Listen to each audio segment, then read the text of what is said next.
looking at economic data can sometimes be a bit bleak. Over the last 5 decades, wages have been left behind by economic productivity. Houses have gone from an essential good to a coveted investment. We are saving less money than ever before. Prices for everyday goods have outpaced earnings. The financial industry has become the largest sector in the economy. Debt around the world has spiked to unsustainable levels, and inequality has broken new records. For the first time since the Gilded Age, the top 0.1% in America controls more wealth than the bottom 90% combined. Elon Musk alone recently became the richest person in history, topping even the generous inflation-adjusted estimates of John D Rockefeller in his prime. Although, to be fair, John D's prime lasted a lot longer than Musk's did. Anyway, all of this data tells a concerning story of a world that is heading in a bad direction. A direction that we have seen end in catastrophe many times throughout history before. But if you have keen eyes, or you just read the title of this video, you might have noticed that all of these alarming indicators took a bad turn at around the same time.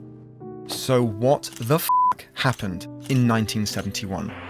I directed Secretary Connally to suspend temporarily the convertibility of the dollar into gold or other reserve assets. The speed with which we are watching this market deteriorate Dow at the same time has fallen about 18%. Soaring gas prices, falling home prices, and rising unemployment. You have to kind of keep yourself out of harm's way and pick spots, and if that spot's not working, you have to move on and wait for another spot. The stock market is now down 21%.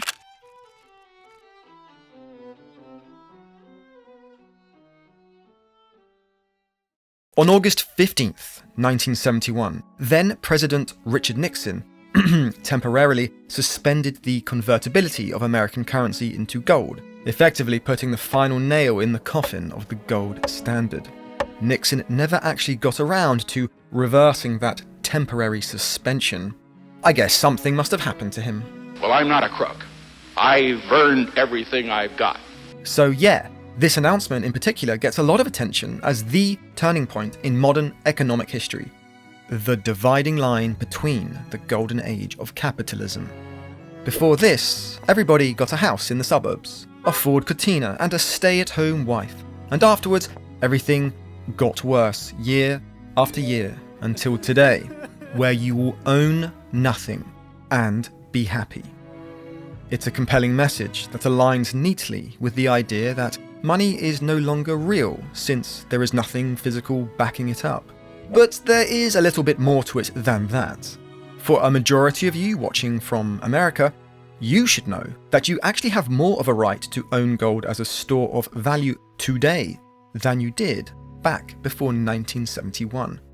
More importantly, a lot of stuff changed in the 1970s, and focusing exclusively on the gold standard means that we would miss a lot of stuff that a few people would probably prefer to have kept swept under the rug. Finally, there is the simple burning question that must be answered. If dropping the gold standard messed up so many things, why did we do it? And why can't we just go back? Well, the reason why America got rid of gold convertibility in the first place is an initiative I can get behind wholeheartedly, sticking it to the French. After the Second World War, a bunch of major countries got together with the goal of making global trade and cooperation easier. The idea was that if countries were dependent on one another for finance and commerce, they would be less likely to go to war again. This conference, held in the Mount Washington Hotel in Bretton Woods, New Hampshire, was like the Woodstock for economists. Anybody who was anybody was there, and it really did change global history. In just 3 weeks, officials from 44 individual countries and some of the world's top economists hammered out the creation of the International Monetary Fund, the predecessor to the World Bank and World Trade Organization, and also decided that GDP would become the benchmark for measuring countries' economies. It's impressive stuff, since they also reportedly managed to squeeze in a few hundred rounds of golf. But even all of that wasn't actually the big news. The namesake agreement of this economic powwow was a plan to set the exchange rates of participating countries' currencies to the American dollar, and then the American dollar itself would be set to a specific amount of physical gold. It was a good deal, but I should make it clear that only other central banks were allowed to make this trade. American citizens weren't allowed to own gold as a store of value at all. The American Fed at the time was pretty flush with gold since 11 years earlier, in 1933, they demanded that their own people hand over almost all the gold they owned in exchange for set compensation. There were minor exemptions made for things like personal jewelry, but Uncle Sam was the only player allowed to hold investment quantities of the stuff. This big stockpile of gold meant that other reserve banks could be pretty confident that they would always be able to change over their American dollars for gold if the need ever arose. To call it a real gold standard was a bit of a stretch, since only a few institutions around the world were allowed to trade the gold back and forth with one another. It was really more of an accounting system. But it was a system that did assist with global trade. Alongside the advent of the standardized shipping container, it made global commerce easier than ever before, because people could now do business between currencies without having to worry about how much they were really worth. Today, that might not sound like a big deal because we can get instantly updated foreign exchange rates on our phone, but before this, it was a big deal. Imagine trying to settle a simple transaction between your friends using airline miles as the medium of exchange. How much is a British Airway point worth compared to a KrisFlyer mile? There are comparison tools, but it's all needlessly complicated.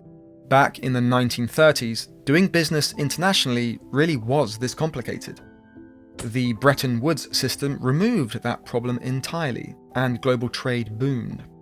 However, over time it became clear that the Americans were getting a slightly better deal than everyone else. In theory, their currency was convertible for physical gold, but since other central banks rarely exercised this right, the Americans could spend a few pennies printing a piece of paper that every other country would have to give them $100 worth of stuff for in exchange. The president of France at the time, Charles de Gaulle, whose name was given to the world's worst airport in the history of humanity until Stansted in London, called this the extraordinary privilege, and he effectively tried to call America on its bluff by actually taking their stockpile of American dollars and converting them back into gold. His successor, President Pompidou, would eventually sail a battleship into New York Harbor to collect the gold owed to them. By this time, there were far more dollars in circulation than the US Fed had the reserves to convert back into gold. Over a decade, they burned through about half of their total reserves before Nixon called it off in his infamous address. Today, even if America wanted to go back onto this compromised version of a gold standard, it doesn't have nearly as much gold as it did back when the global economy was much smaller. And other countries almost certainly wouldn't agree to it anyway, especially not right now. After the Second World War, the USA had extraordinary negotiating power, and it helped to rebuild the economies of Europe and Japan. Today, not so much. So it's time to learn how history works, to find out how abandoning what really amounted to little more than an accounting system did so much damage. This video is brought to you by Storyworth, a service that helps preserve your family's most meaningful memories in a beautiful, professionally bound keepsake book. Storyworth makes it simple to capture the life stories of someone special, like a parent or grandparent, by sending them thoughtful questions each week. As they respond over the course of a year, their answers, along with any photos, are compiled into a hardcover book your family can cherish for generations. I got Storyworth for my mum, and it's been amazing hearing stories I'd never heard before. Memories from her childhood, life lessons, even funny family moments that were totally new to me. I get to pick the questions she receives each week. There are hundreds to choose from, like, how did you get to school every day? Or, where were you during the moon landing? I even wrote a few of my own to make sure we captured certain stories. It's been such a meaningful way to connect. One of the best features? She can write her answers or record them by phone, whichever's easiest. And at the end of the year, we'll have a book full of her stories. Honestly, it means more than anything I could wrap in a bow.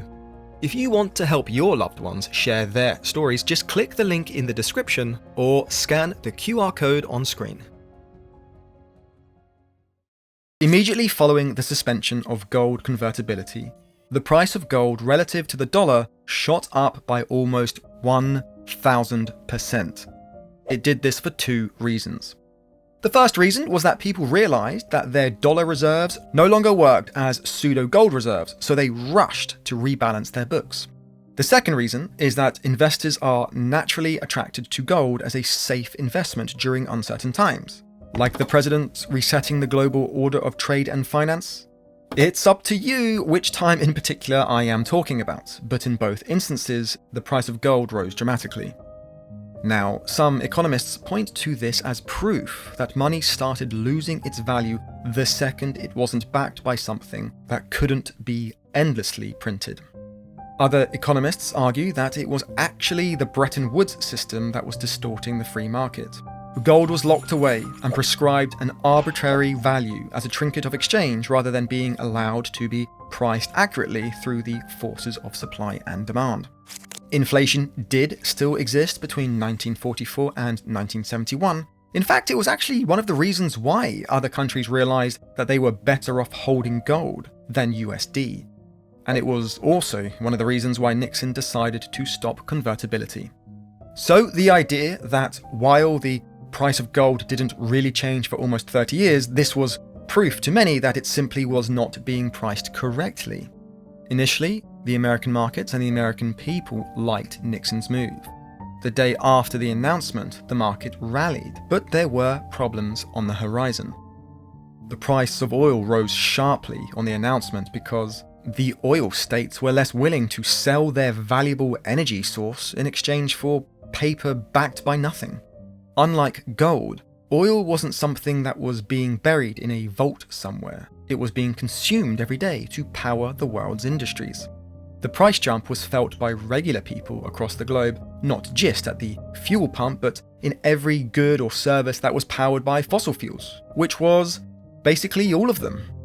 What made things worse is that 3 years later, the law that banned the private ownership of gold in America was repealed, and investors bought back in, driving up the price to all-time highs.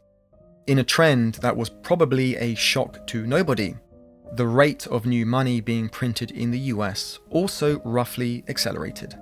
The money supply roughly doubled between 1960 and 1970, but it trebled between 1970 and 1980. Now, more cash flowing around the economy could give more opportunities to small businesses or young workers looking to get a job. Money is ultimately just a tool to facilitate trade. And the more money there is circulating, the easier it is for people to make purchases or investments.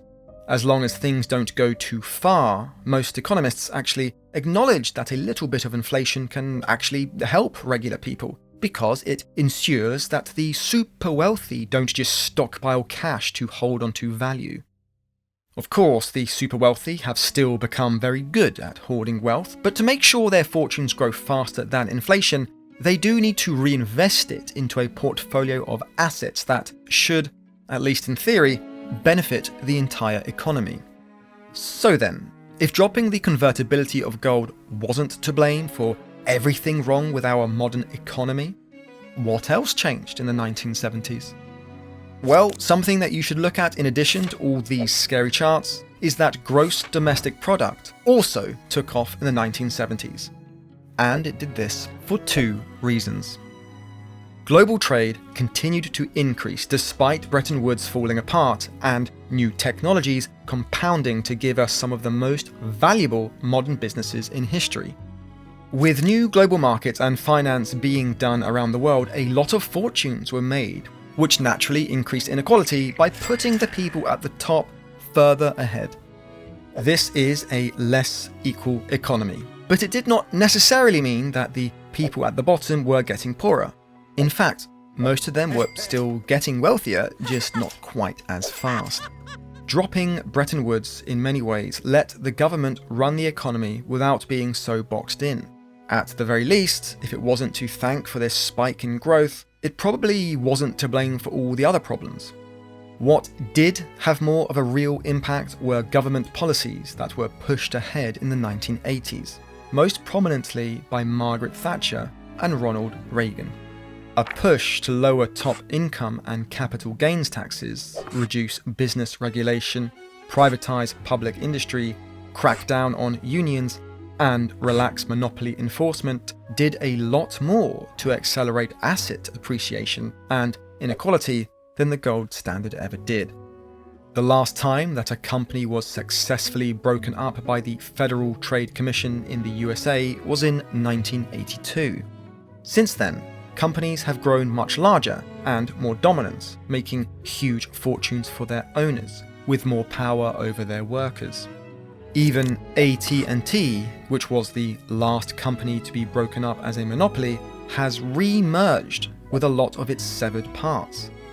What was once broken up into 8 separate companies has merged again into just 3, which might sound like an improvement, but remember, we are a lot more dependent on telecommunications today than we were back in the 1980s.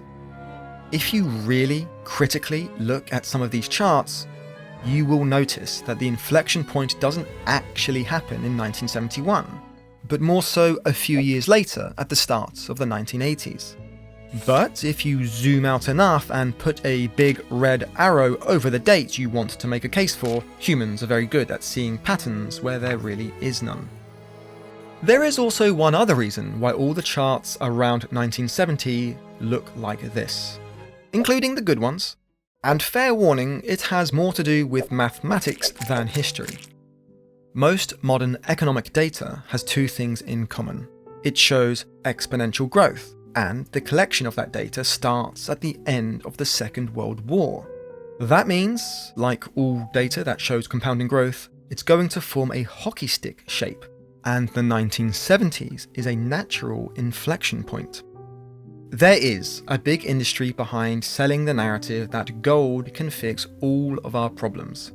It's a massive asset class. Like stocks or crypto, it can always use a little bit of hype. So is this all nonsense? Well, no. Removing the gold standard was like removing the training wheels off the economy. It let us pull some moves that we wouldn't have otherwise been able to, and grow much faster than we would have with them. But it also meant we were more free to make our own mistakes. Companies were just there to take full advantage, and one, above all, mastered the art of playing global markets to sell cheap stuff to a booming American market. So watch this video next to find out how Walmart privatized the profits and socialized the pain. And make sure to subscribe to keep on learning how history works.